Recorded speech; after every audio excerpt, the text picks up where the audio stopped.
Hello, I'm Robert, and I'm doing this video to warn all of you against Paul Begley. He is a professional bullshitter, and I mean that in a technical sense. He doesn't have his eye on the truth at all. You should not let him be in your online landscape if you're easily scared. His main eye seems to be on promoting, trying to get people to buy gold. This shows that he is taking risks with the investments, with the life savings of his viewers, because gold is not a good investment at all, and he's telling naive people to turn their life savings into gold, which is a commodity, and there's no protection if you lose money in that transaction, and it is artificially very high at the moment because of people buying gold in the pandemic. Once the pandemic recovery starts, it'll start falling, and then these people will be in a panic about what to do as they see their savings disappear. He is extremely unethical. You shouldn't let someone like that into your life. This is not a religious teaching of the Bible at all, nor are his teachings about zombie apocalypses or alien invasions, or his frequent statements that the world is going to end with every solar or lunar eclipse.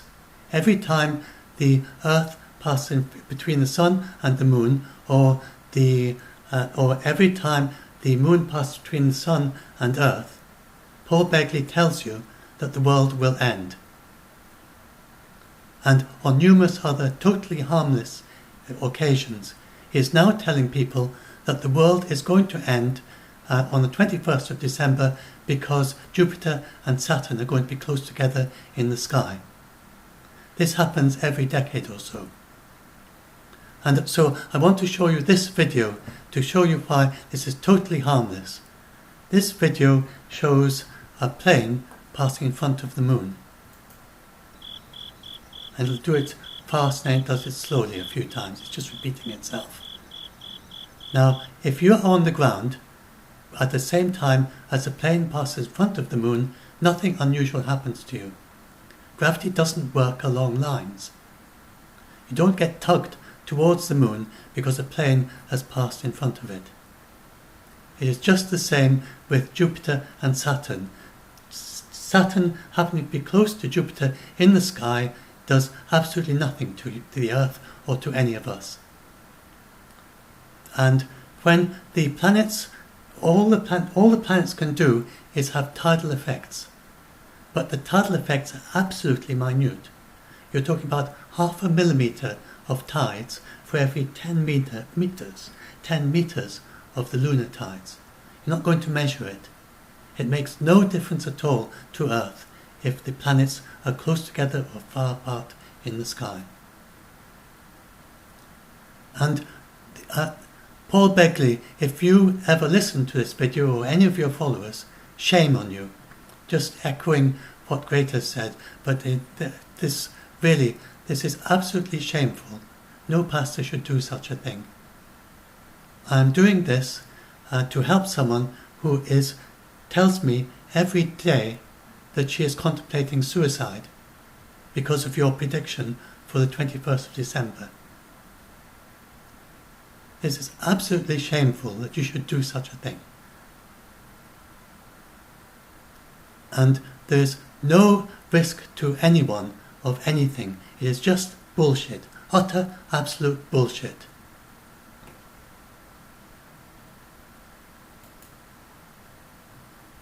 And to think that I can help her. I'm doing my best to help her. Several times she has said things like, I'm going to write the letters to my loved ones, I'm going to kill myself. There may well be people who are listening to you, Paul Begley, who have already killed themselves because of these bullshit things you say. And you must be earning huge amounts. you have all this constantly telling people to buy gold.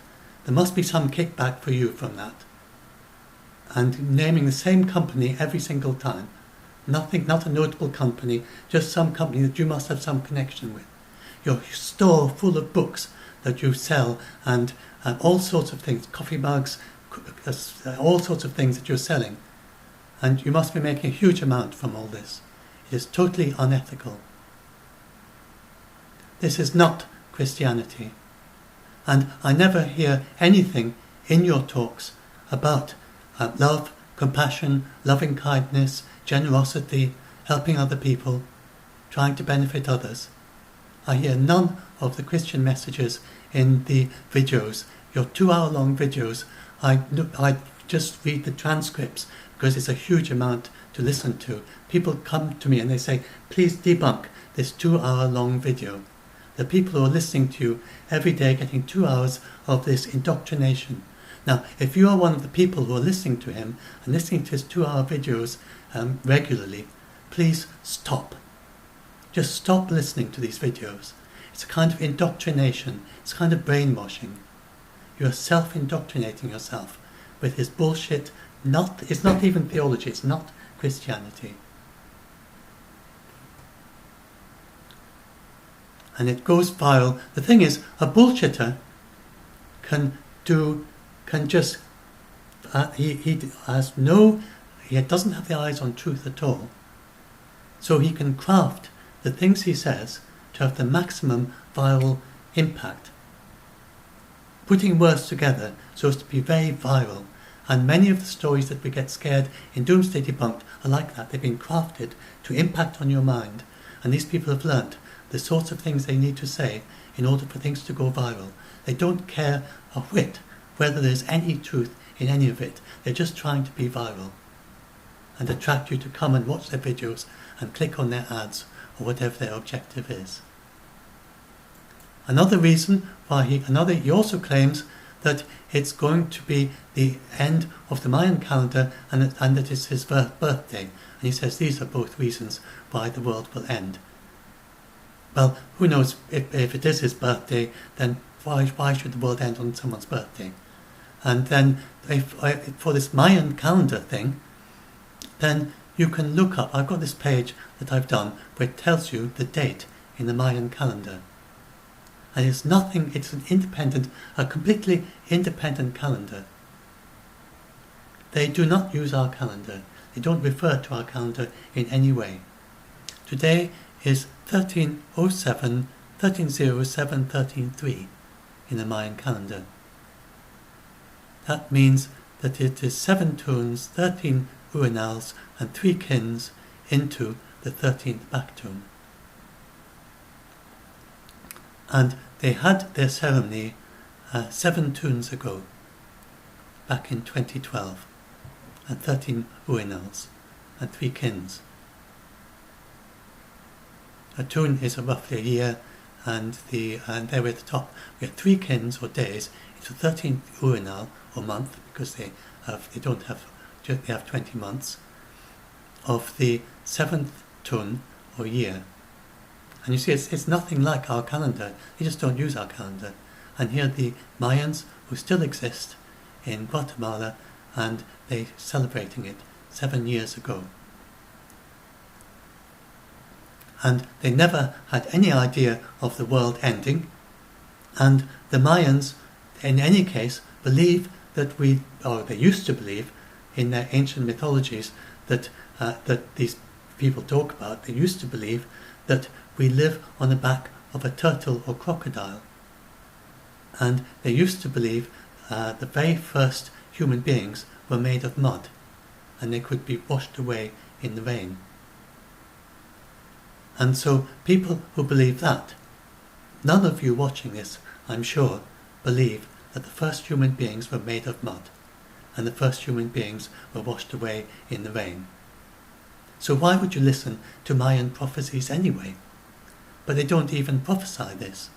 They simply do not prophesy anything is going to happen. They say that we are a successful creation of the Mayan gods, and that we are not going to be destroyed. We are not made of mud. We're not going to wash away in the rain. So we are not at any risk of anything happening to us, and we weren't on the 13th Bactun because there's nothing wrong with us. We are, according to the Mayans, a successful creation of their gods. So they never had any prediction that anything would happen. It was just a moment of celebration. And then another thing that he says is he claims that Earth is going to be hit by a debris field. A debris field is a word from Star Trek. It's not an astronomical term at all. And he claimed that we would see this debris field hit Earth during June and July, and everyone would be terrified by the debris field hitting Earth. And this hasn't happened.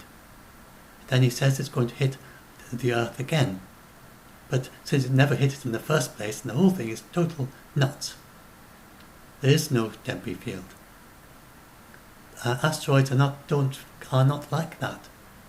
They are spread far, far, far apart. Now, this is a photograph of Vesta, which is the second largest asteroid and the brightest one as seen from Earth. And this is what it looks like at its brightest. Just a faint, faint star amongst all the other stars in the sky, and you would only see it on a very clear night, and there would be no way of knowing that Vesta is an asteroid. Indeed, although the ancients must have seen it many times, it was sometimes even recorded as a faint star in catalogues in different positions, because they had no idea that it was actually an asteroid. They just thought it was a faint star.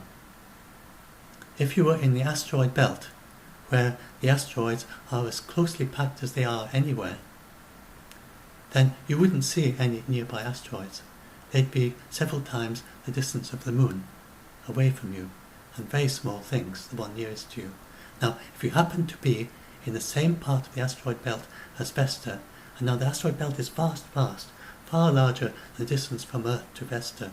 Most of the time it would be the other side of the Sun from you, and way in the asteroid belt, which stretches all the way out to Jupiter, vast distance, all the way into Mars, and way round and round and round in a huge circle, far larger than Earth's orbit.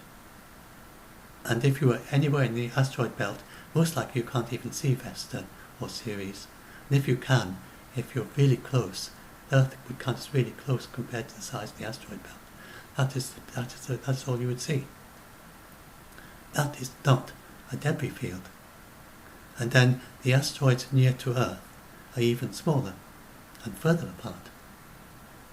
And there is no debris field anywhere in our entire solar system. It is just a fictional thing from Star Trek. So again, don't listen to that either. It is just bullshit. In a technical sense, he's just not interested in whether what he says is true or not. He has obviously said things many times, and he tries to get you convinced because he's a pastor, and you think, oh, if someone's from a non-denominational church, he's not a pastor in the Church of England or Catholic Church or or the Methodists or anything like that, or Pentecostalist. He's just a non-denominational church.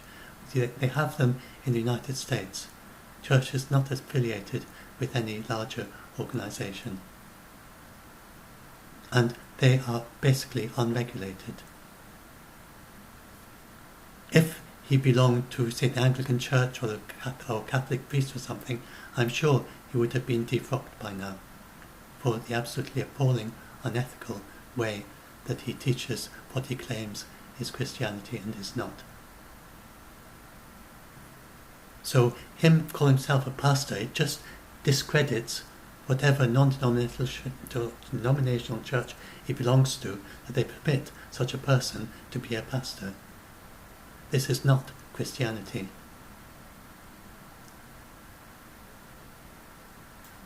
And he's a bullshitter, and so I will just show you the. So this I think perfectly encapsulates these bullshitters that we get. So these are all the all the words that mean the same thing as bullshit. Bullshit, codswallop, hogwash, baloney. Is it going to come up? What's it doing? Oh, I must have pressed on something. No, this is about, these are all people saying that Nibiru is bullshit. Yes, so this was Brian Cox's tweet.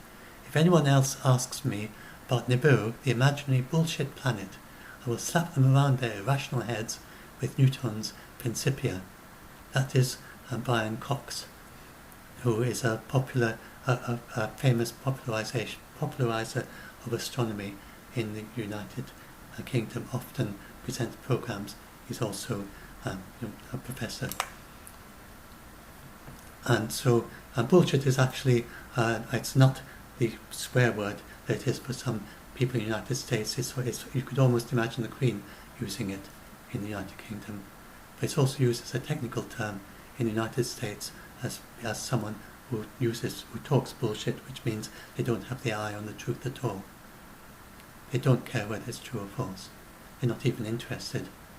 And someone like Paul Begley, who talks bullshit constantly, is basically drowning in his own bullshit. He will be losing sight of even that there is a distinction between truth and falsity. That's the risk if you do a lot of bullshit. And eventually, because you're just constantly talking bullshit, then you lose the ability to discriminate it from things that are true and false. And so anyway, this is perhaps a kinder way of looking at it, and an easier, a gentler way of looking at it, that this chap is a paper tiger. So I think that's another way of looking at it, which some of you may find easier to work with. So he is just flimsy. The things he say they've got no truth in them, means they're totally insubstantial. They're flimsy. They're just like paper things that would just blow apart with the slightest wind. Not even as substantial as a paper tiger. These paper tigers made for kind of hot air balloons, I think. And there we are. Oh, that's me doing a video about it. And these are some of the many false dates. This goes up to 2018, that's in 2019, 2020. And they will still be making these false dates in the year 200,000, I expect. In the year 2 million. So, please, please, please, don't listen to these people. And your life is valuable. All of us, I believe that everyone has a worthwhile life, including Paul Begley. He can turn it around. He can become something very positive in the world. He obviously has communication skills. I don't think there's anybody whose life is worthless in any way. And your life is very positive and very worthwhile. And you need to find what you can do with your life in this world. And you're here now, in this world now. Even if for those of you who believe in other lives, then in this moment in time, you're in this life, in this world. And this is where you've been called. And this is where the things you can do, the ways you can work in this life. You have a calling. Everyone has a calling, I believe. They have things they can do, things they can work with, things that they can use to help themselves, to help others. You're making a journey in your own life towards in some direction. You have a path. And this is what it is just throwing away something absolutely wonderful, something beautiful, something of vast potential if you kill yourself. Please don't kill yourself over these bullshit stories of these paper tigers.